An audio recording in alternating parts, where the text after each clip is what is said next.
Assalamualaikum warahmatullahi wabarakatuh. Kami dari kelompok 4 yang beranggotakan Vika Lailatul Mustafidah sebagai rekan saya dan saya sendiri Rini Wediana. Di sini kami akan menjelaskan mata kuliah Sejarah Pendidikan Islam dengan materi Pendidikan Islam Masa Dinasti Umayyah di Andalusia Spanyol oleh dosen pengampu Bapak Doni Putra HLC M Home.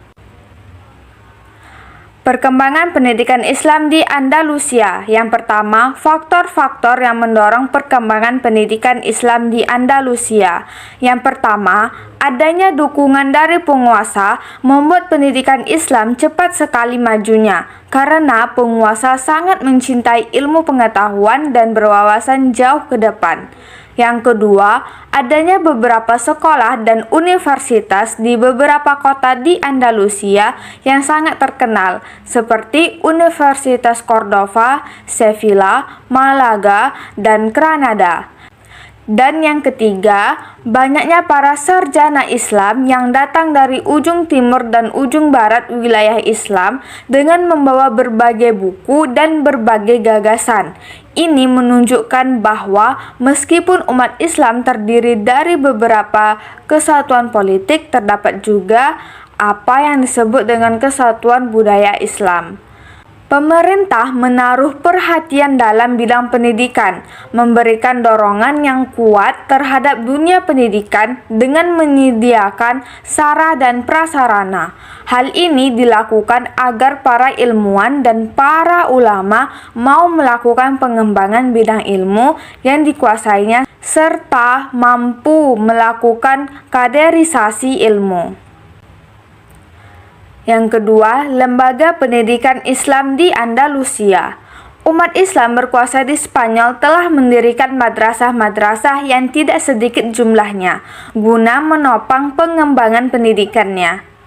Pendidikan yang ditawarkan pada lembaga pendidikan Spanyol Islam tidak bersifat parsial, akan tetapi bersifat integral. Yang pertama, ada kutab.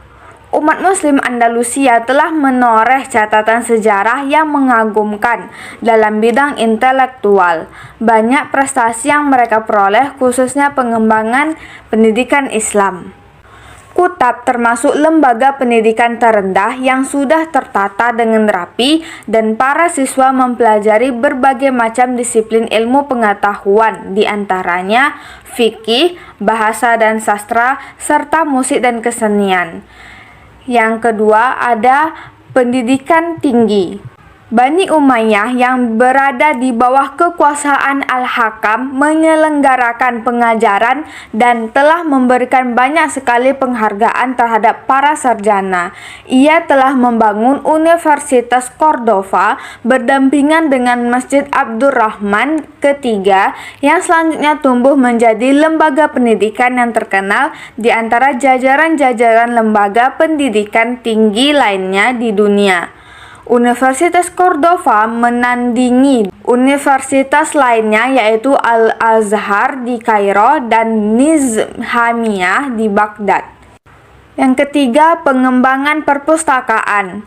Kelancaran proses pendidikan sangat tergantung dari prasarana-prasarana yang mendukung. Di antaranya adalah fasilitas perpustakaan. Untuk itulah, Khalifah-Khalifah Umayyah di Spanyol telah berusaha menyisihkan dana dari kas negara untuk membangun berbagai sarana pendukung tersebut secara intensif. Dari upaya Khalifah Abdurrahman III, ia membangun perpustakaan di kota Granada hingga mencapai 600.000 jilid buku. Ambisi untuk mendirikan perpustakaan bukan hanya dilakukan oleh para khalifah saja, akan tetapi ambisi tersebut juga telah dimiliki oleh setiap masyarakat Spanyol Islam. Mereka mengoleksi berbagai buku bukan untuk kepentingan dirinya saja, akan tetapi ia mewakafkan untuk dapat dimanfaatkan oleh masyarakat umum. Berikutnya, Ilmu dan para ulama yang berkembang di Andalusia. Yang pertama, ilmu agama. Ilmu agama seperti Al-Quran, hadis, dan fikih. Proses pembukuan hadis terjadi pada masa Khalifah Umar bin Abdul Aziz. Sejak saat itulah hadis mengalami perkembangan pesat. Perkembangan ilmu fikih berkembang pesat ketika masa pemerintahan Bani Umayyah kedua di Andalusia, sehingga diantaranya melahirkan 4 mazhab besar, yaitu Imam Maliki, Imam Syafi'i, Imam Hanafi, dan Imam Hambali. Berikutnya ada ilmu sastra. Ilmu sastra yaitu segala ilmu yang mempelajari bahasa, nahwu, saraf, dan lain-lainnya. Ibnu Abd bil Rabih adalah seorang ulama yang mengembangkan ilmu sastra di Andalusia. Berikutnya ada ilmu filsafat. Ilmu filsafat di Andalusia menjadi sebuah kajian yang sangat difokuskan karena ilmu inilah yang juga ke depannya membidangi beberapa kajian ilmu lainnya seperti ilmu mantik, kimia, astronomi, ilmu hitung dan ilmu yang berhubungan dengan itu, serta ilmu kedokteran. Filsafat di negara ini mulai marak dipelajari sekitar abad ke-8 Masehi hingga abad ke-10 Masehi. Tokoh Andalusia dalam bidang filsafat ini sebenarnya banyak. Salah satunya adalah Abu Bakar Muhammad bin Asyaikh atau Ibnu Bajjah. Berikutnya ada ilmu sejarah dan geografi. Ilmu sejarah dan geografi yaitu segala ilmu yang membahas tentang perjalanan hidup, kisah, dan riwayat. Ubaid bin Syariah al-Jurhumi berhasil menulis berbagai peristiwa sejarah. Dan yang terakhir ada ilmu sains. Ilmu sains terdiri dari ilmu kimia, kedokteran, dan astrologi. Dalam ilmu pengobatan awalnya masih bersumber pada pengobatan tradisional yang diterapkan Nabi, yang diantaranya adalah mengeluarkan darah dengan gelas atau disebut dengan bekam. Kemudian pengobatan ilmiah Arab banyak yang bersumber dari Yunani, sebagian besar dari Persia. Adapun dokter pertama pada masa dinasti Umayyah ditempati oleh Al-Haris ibnu Khaladah yang berasal dari Thaif yang kemudian menuntut ilmu ke Persia. Baiklah, materi selanjutnya akan dijelaskan oleh rekan saya yaitu Fika Lailatul Mustafidah.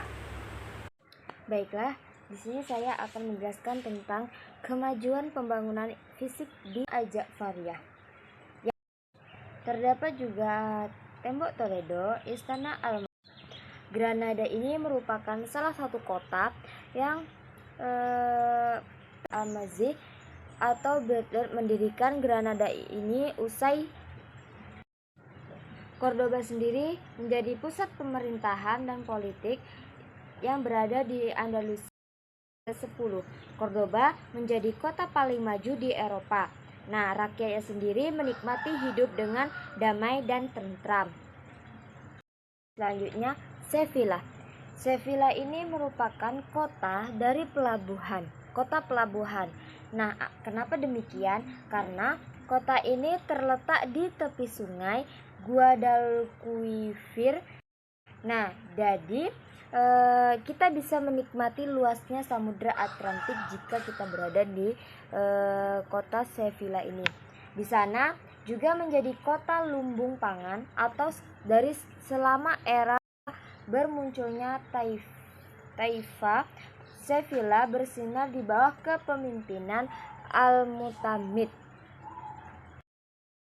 Nah, selanjutnya untuk kontribusi pendidikan di Andalusia, yang dimana perkembangan pendidikan Islam di Spanyol ini yaitu mendirikan lembaga pendidikan dan pengembangan perpustakaan.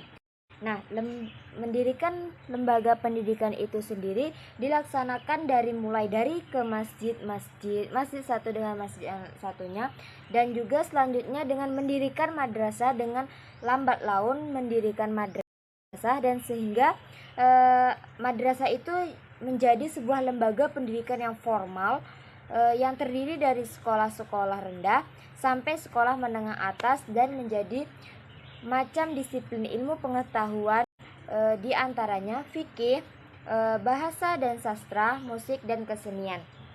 Jadi, lembaga pendidikan Islam di Andalusia itu tidak hanya langsung menjadi lembaga pendidikan itu, tetapi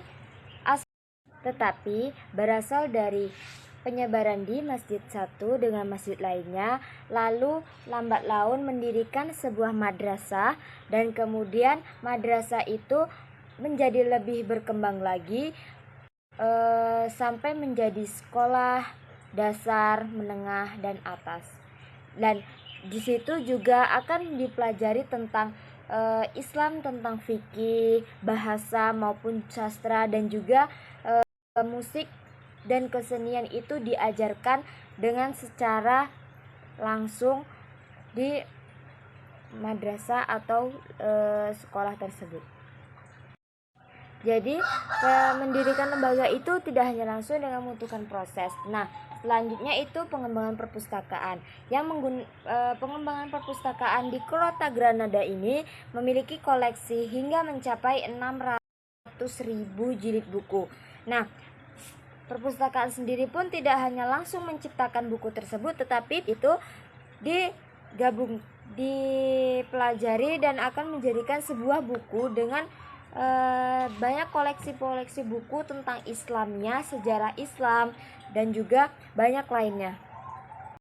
Lalu di sini terdapat faktor-faktor pendukung dari kemajuan pendidikan Islam di Spanyol ini. Di antaranya yang pertama itu adanya dukungan dari para khalifah yang berkuasa. Yang kedua itu terdapatnya penyebaran madrasah ataupun sekolah.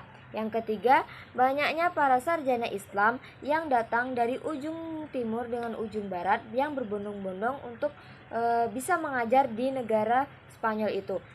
Yang keempat itu adanya persaingan antara Andalusia dan Baghdad dan Umayyah di Spanyol dalam bidang ilmu pengetahuan dan peradaban. Jadi dari empat tersebut itu akan menjadi sebuah faktor dari pendukung kemajuan Islam di negara Spanyol itu, yang dimana dukungan pertama itu terdapat dari peran khalifah yang sangat berkuasa di negara Spanyol itu. Lalu penyebaran madrasah atau yang disebut sekolah sekarang ini sekolah itu melalui jadi universitas-universitas yang berada di kota Spanyol sendiri. Nah, negara Islam di Spanyol ini sangat terkenal dengan suatu universitas, yaitu Universitas Cordoba, Sevilla, dan Malaga dan Granada. Dan kemudian banyaknya para sejarawan Islam yang datang dari ujung barat ke ujung timur. Nah, tujuannya apa? Tujuannya itu untuk memberikan penyebaran Islam dengan berbagai buku yang dibawanya dari wilayahnya. Dengan buku itu memiliki gagasan-gagasan yang tertentu dari negara tersebut. Nah, adanya persaingan antara Abbasiyah dan Baghdad dalam bidang ilmu pengetahuan, dan didirikannya satu universitas, yaitu Universitas Cordoba, yang universitas itu menyaingi dari Universitas Nizamiyah di Baghdad. Jadi persaingan itu karena persaingan dari universitas itu. Universitas itu kan pendidikan, jadi persaingan antara pendidikan. Lalu kenapa persaingan itu tidak dengan melalui kekerasan, tapi persaingan itu persaingan yang secara positif, tapi tidak dalam peperangan, yaitu dalam pengetahuan. Lalu yang ketiga itu terdapat kontribusi intelektual Muslim Spanyol. Di sini ada filsafat, tasawuf, dan juga bidang sains. Yang filsafat ini mayoritas Muslim Spanyol ini merupakan sebuah mata rantai yang menghubungkan antara filsafat Yunani klasik dengan pemikiran Latin Barat. Dan tasawuf, di sini tasawuf Muslim Spanyol juga mempunyai andil besar dalam perkembangan pengembangan ilmu. Lalu dalam bidang sains terdapat bidang kedokteran, bidang astronomi, bidang sejarah, bidang geografi, musik dan kesenian, bahkan bahasa dan sastra. Jadi kontribusi dari Islam Spanyol ini tak hanya satu yang berpatokan pada filsafat saja, tetapi melalui bidang sains, yang bidang sains itu melalui bidang-bidang lain dan juga bidang tasawuf.